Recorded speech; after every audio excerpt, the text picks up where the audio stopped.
की जय। एक समय योगी राज नारद जी एक समय में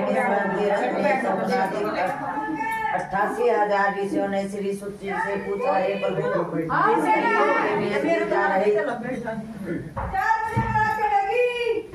4 बजे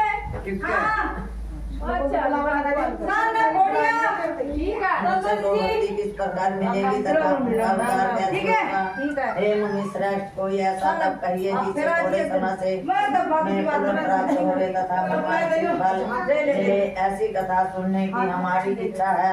सर्व शास्त्र ज्ञाता श्री सुत जी बोले, हे वैष्णव, मैं पूज्य आप सबसे प्राणियों के हित की बात पूछिए। अब मैं उस श्रेष्ठ व्रत को आप लोगों से कहूँगा जिस व्रत को नारद जी ने लक्ष्मी नारायण भगवान से पूछा था और लक्ष्मीपति ने मुनि श्रेष्ठ नारद जी से कहा था। सो ध्यान से सुनो। एक समय योगी नारद जी दूसरों के हित की इच्छा से अनेक लोकों में घूमते हुए मृत्यु लोक में आ पहुँचे, जहाँ अनेक योनियों में जन्मे हुए प्राय सभी मनुष्य को अपने कर्मों के अनुसार अनेकों दुखों से पीड़ित देखकर सोचा कि इस यत्न के करने से निश्चय ही प्राणियों के दुखों का नाश हो सकेगा। ऐसा मन में सोचकर विष्णु लोक को गए। वहाँ श्वेत वर्ण और 4 भुजाओं वाले देवों के इस नारायण को देखकर, जिनके हाथों में शंख चक्र गदा और पद थे तथा वरमाला पहने हुए थे, स्तुति करने लगे। हे भगवान, आप अत्यंत शक्ति से संपन्न है, मन तथा वाणी भी आपको नहीं पा सकती। आपका आदि मध्य अंत भी नहीं है। आप निर्गुण सबरूप सृष्टि के आदि भूत व भक्तों के दुखों को नष्ट करने वाले हो। आपको मेरा नमस्कार है, नमस्कार है। नारद जी से इस प्रकार की स्तुति सुनकर विष्णु भगवान बोले, हे मुनि श्रेष्ठ, आपके मन में क्या है? आपका किस काम के लिए आगमन हुआ है? निसंकोच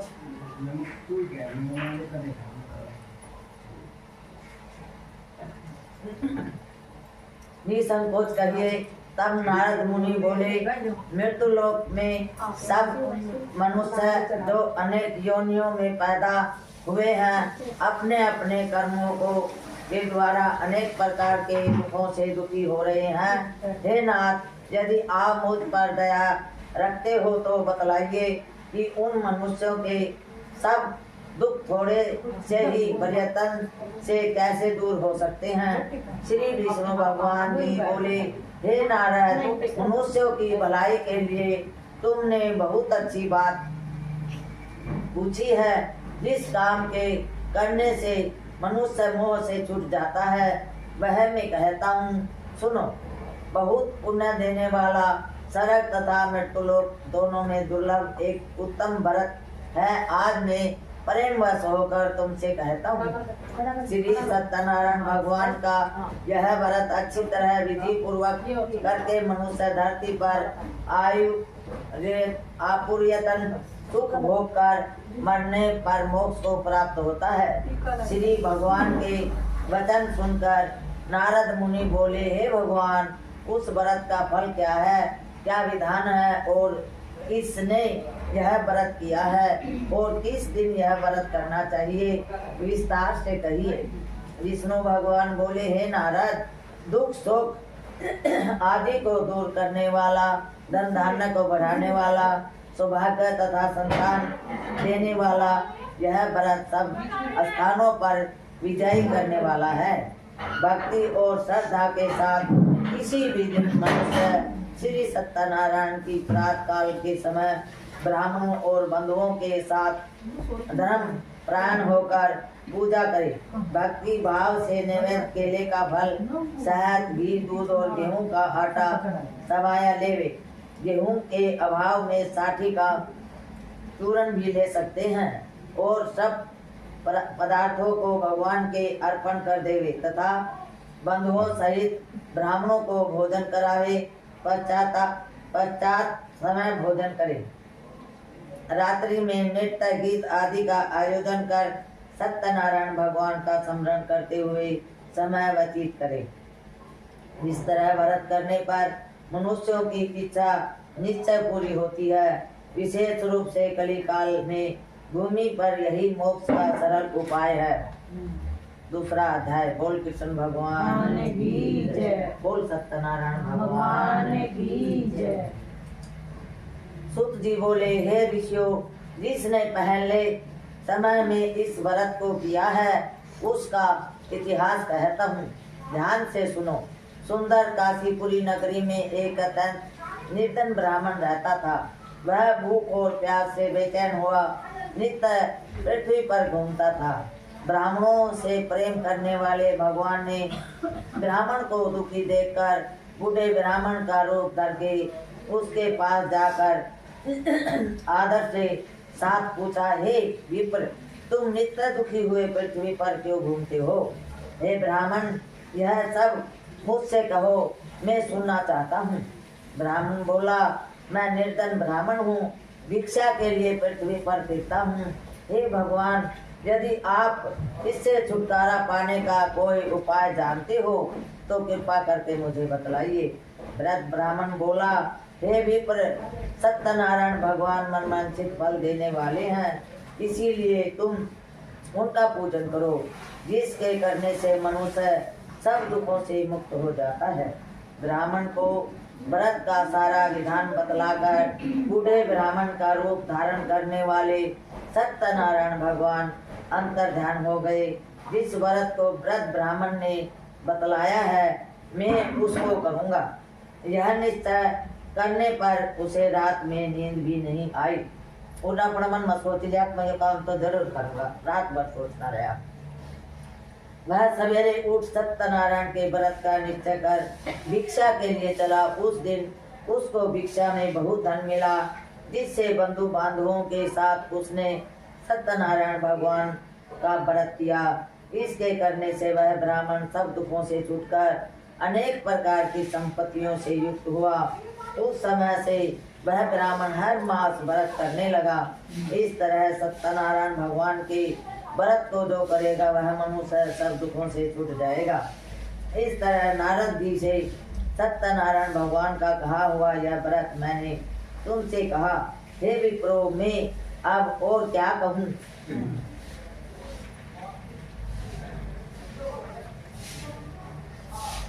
ऋषि बोले, हे मुनिवर, संसार में इस ब्राह्मण से सुनकर किस किस ने इस व्रत को किया हम सब सुनना चाहते हैं।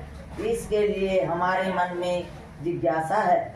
सुत जी बोले, हे मुनियों, जिसने इस व्रत को किया है वह सब सुनो।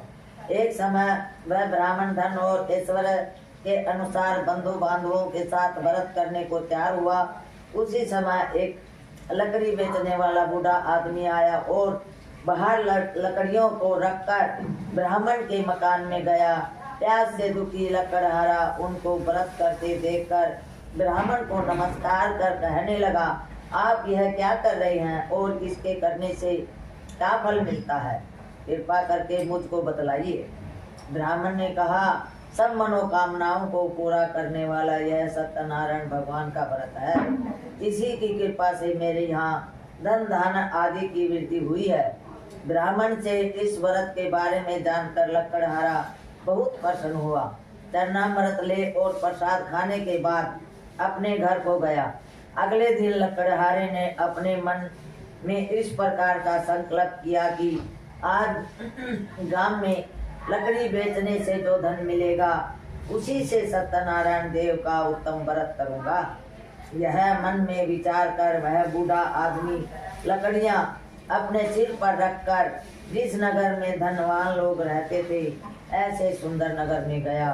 उस दिन वहां पर उसे उन लकड़ियों का दाम पहले दिनों से चौगुना मिला।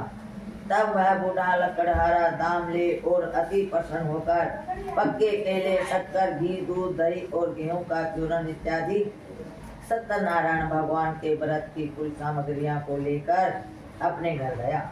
फिर उसने अपने भाई बंधुओं को बुलाकर विधि के साथ भगवान का पूजन और व्रत किया। उस व्रत के प्रभाव से वह बूढ़ा लकड़हारा धन, पुत्र आदि से युक्त हुआ और संसार के समस्त सुख भोगकर वैकुंठ को चला गया। तीसरा अध्याय। बोल सत्यनारायण भगवान की जय। सुत जी बोले, हे श्रेष्ठ मुनियों, अब आगे की कथा कहता हूँ, सुनो। पहले समय में उल्कामुख नाम का एक बुद्धिमान राजा रहता था। वह सत्यवक्ता और जितेंद्रिय था। प्रतिदिन देव स्थानों पर जाता तथा गरीबों को धन देकर उनके कष्ट दूर करता था। उसकी पत्नी कमल के समान मुख वाली और सती साध्वी थी।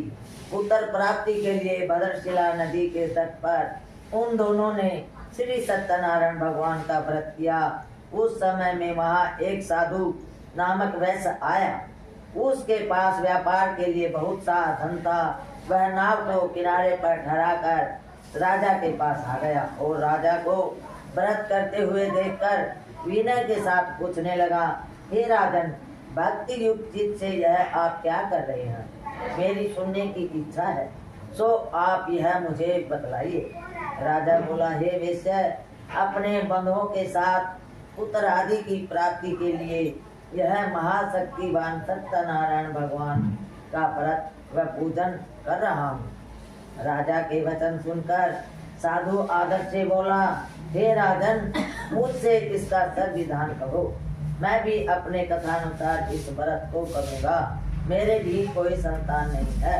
मुझे विश्वास है कि इस व्रत के करने से निश्चय ही होगी। राजा से सब विधान सुनकर व्यापार से निवृत्त हो वह आनंद के साथ अपने घर को गया। साधु ने अपनी स्त्री को संतान देने वाले इस व्रत को सुनाया और प्रण किया कि जब मेरी संतान होगी तब मैं इस व्रत को करूँगा। साधु ने ऐसे वचन अपनी स्त्री लीलावती से कहे। एक दिन उसकी स्त्री लीलावती पति के साथ आनंदित हो संसारिक धर्म से प्रवृत्त होकर सत्यनारायण भगवान की कृपा से गर्भवती हो गई तथा 10वें महीने में उसके एक सुंदर कन्या का जन्म हुआ। दिनों दिन वह इस प्रकार बढ़ने लगी जैसे शुक्ल पक्ष का चंद्रमा बढ़ता है। छोरे इतनी जल्दी ना बढ़े, इतनी जल्दी कन्या बढ़ती दिखा है। कन्या का नाम कलावती रखा गया। तब लीलावती ने मीठे शब्दों से अपने पति से कहा कि जो आपने संकल्प किया था कि भगवान का व्रत करूंगा, अब आप उसे कहिए। साधु बोला, हे प्रिय, इसके विवाह पर करूंगा। इस प्रकार अपनी पत्नी को आश्वासन दे वह नगर को गया। कलावती पीतगृह में वृद्धि को प्राप्त हो गई, यानी जवान हो गई। साधु ने जब नगर में सखियों के साथ अपनी पुत्री को देखा तो तुरंत दूत बुलवाकर कहा कि पुत्री के वास्ते कोई सुयोग्य वर देख कर लाओ। साधु की आज्ञा पाकर दूत कंचन नगर पहुंचा और वहां पर बड़ी खोज कर देखभाल कर एक लड़की के लिए संयोग वणिक पुत्र को ले आया। उस संयोग लड़के को देखकर साधु ने अपने बंधु बांधवों सहित प्रसन्नचित्त हो अपनी पुत्री का विवाह उसके साथ कर दिया। किंतु दुर्भाग्य से विवाह के समय भी उस व्रत को करना भूल गए। तब श्री कृष्ण सत्यनारायण भगवान क्रोधित हो गए और साधु को श्राप दिया कि तुम्हें दारुण दुख प्राप्त होगा। अब भगवान भी कहा तक बर्दाश्त करेगा। 3 वाक्य हो गए जो तभी तो कहते हैं ना, तो कार्य करते बोलते हैं ना, उसको जल्दी बताना। अपने कार्य में कुशल साधु वैश्य अपने जमाता सहित समुन्दर के सम्मुख स्थित रतनपुर नगर में गया और वहाँ दोनों ससुर जमाई चंद्रकेतु राजा के उस नगर में व्यापार करने लगे।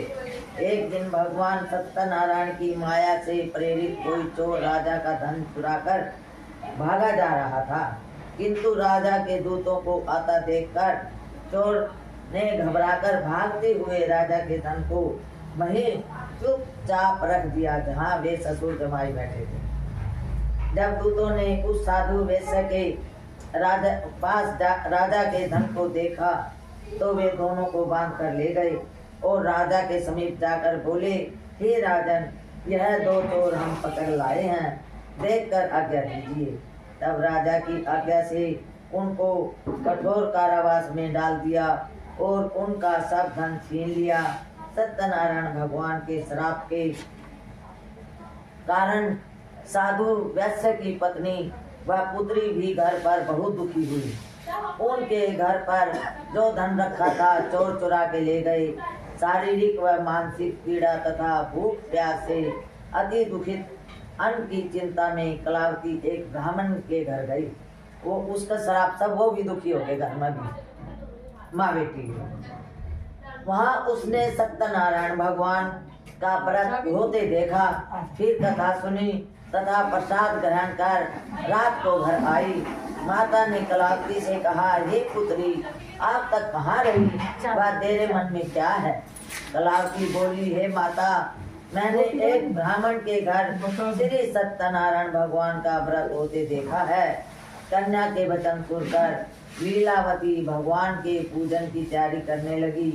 लीलावती ने परिवार और बंधुओं सहित श्री सत्यनारायण भगवान का पूजन किया और वर मांगा कि मेरे पति और दामाद शीघ्र घर आ जाएं। साथ ही प्रार्थना की कि हम सबका अपराध क्षमा करो। सत्यनारायण भगवान इस व्रत से संतुष्ट हो गए और राजा चंद्रकेतु को सपने में दर्शन देकर कहा, हे राजन, जिन दोनों वेश्यों को तुमने बंदी बनाकर रखा है वे निर्दोष है, उन्हें प्रात ही छोड़ दो और उनका सब धन जो तुमने ग्रहण किया है लौटा दो, नहीं तो मैं तेरा धन, राज्य, पुत्र आदि सब नष्ट कर दूंगा। सत्यनारायण भगवान बदले अपना राजा से ऐसे वचन कहकर भगवान अंतर ध्यान हो गए। प्रात काल राजा चंद्रकेतु ने सभा में अपना सपन सुनाया। फिर दोनों वैनिक पुत्रों को कैद से मुक्त कर सभा में बुलाया। दोनों ने आते ही राजा को नमस्कार किया।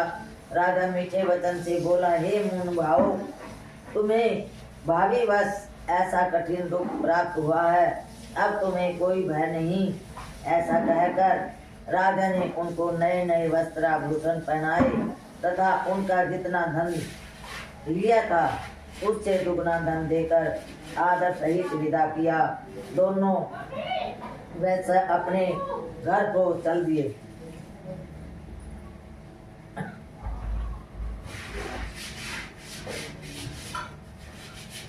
बोल सत्यनारायण भगवान की जय। चौथा अध्याय। सूत जी बोले, वैश्य ने मंगलाचार करके यात्रा आरंभ की और अपने नगर को चला। उनके थोड़ी दूर निकलने पर दंडी वेशधारी सत्यनारायण ने उनसे पूछा, हे साधु, तेरी नाव में क्या है? उर्विया का झूठ बोल रहे हैं। अभिमानी मणिक हंसता हुआ बोला, हे दंडी, आप क्यों पूछते हो? क्या धन लेने की इच्छा है? मेरी नाव में तो बेल पत्ते भरे हैं। वेश्य का कठोर वचन सुनकर भगवान ने कहा, तुम्हारा वचन सत्य हो। दंडी ऐसा कहकर वहां से दूर चले गए और कुछ दूर जाकर समुद्र के किनारे बैठ गए।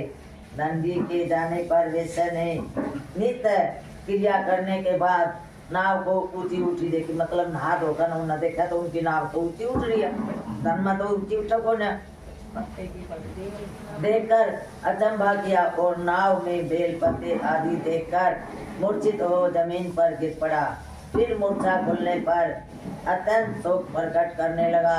तब उसका दामाद बोला कि आप शोक न करें, यह दंडी का श्राप है, अंत उनकी शरण में चलना चाहिए, तभी हमारी मनोकामना पूरी होगी। दामाद के वचन सुनकर वेश्या दंडी के पास पहुंचा और अत्यंत भक्ति भाव से नमस्कार करके बोला, हे भगवान, आपकी माया से मोहित ब्रह्मा आदि भी आपके रूप को नहीं जानते, तब मैं अज्ञानी कैसे जान सकता हूँ? आप प्रसन्न होइए, मैं समर्थ के अनुसार आपकी पूजा करूँगा। मेरी रक्षा करो और पहले के समान नौका में धन भर दो। उसके भक्ति युक्त वचन सुनकर भगवान प्रसन्न हो उसकी इच्छा अनुसार वर देकर अंतर ध्यान हो गए। तब उन्होंने नाव पर आकर देखा कि नाव धन से परिपूर्ण है। फिर वह भगवान सत्यनारायण का पूजन कर साथियों सहित अपने नगर को चला। जब अपने नगर के निकट पहुंचा तब दूत को घर भेजा। दूत ने साधु के घर जाकर उस स्त्री को नमस्कार कर कहा कि साधु अपने दामाद सहित इस नगर के समीप आ गए हैं। ऐसा वचन सुन साधु की स्त्री ने बड़े हर्ष के साथ सत्यदेव का पूजन कर पुत्री से कहा, मैं अपने पति के दर्शन को जाती हूँ। वह पूजा कर रही थी सत्यनारायण भगवान की, और वो बोली, मैं तो जाऊँ, तू बात मांगियो। मैं अपने पति के दर्शन को जाती हूँ, तू कार्य पूर्ण कर सिरगा। परंतु लीलावती माता के वचनों को अर्थ सुनाकर प्रसाद छोड़कर पति के पास चली गई। प्रसाद की अवज्ञा के कारण सत्यदेव ने रुष्ट हो उसके पति को नाव सहित पानी में डबो दिया। कलावती अपने पति को न देखकर रोती हुई जमीन पर गिर गई। इस तरह नौका में डूबा हुआ तथा कन्या को रोता देख साधु दुखित हो बोला, हे प्रभु, मुझसे या मेरे परिवार से जो भूल हुई है उसे क्षमा करो। उसके दीन वचन सुनकर सत्यदेव प्रसन्न हो गए और आकाशवाणी हुई कि हे साधु, तेरी कन्या मेरे प्रसाद को छोड़कर आई है, इसलिए इसका पति अदृश्य हुआ है। यदि वह घर जाकर प्रसाद खाकर लौटे तो इसे पति अवश्य मिलेगा। ऐसी आकाशवाणी सुन कलावती ने घर पहुंचकर प्रसाद खाया, फिर आकर पति के दर्शन किए। पश्चाताप साधु ने बंधु बांधवों सहित सत्यदेव भगवान का विधि पूर्वक पूजन किया। उस दिन से वह प्रत्येक पूर्णिमा को सत्यनारायण भगवान का पूजन करने लगा। फिर इस लोक का सुख भोग कर अंत में स्वर्ग लोक को गया।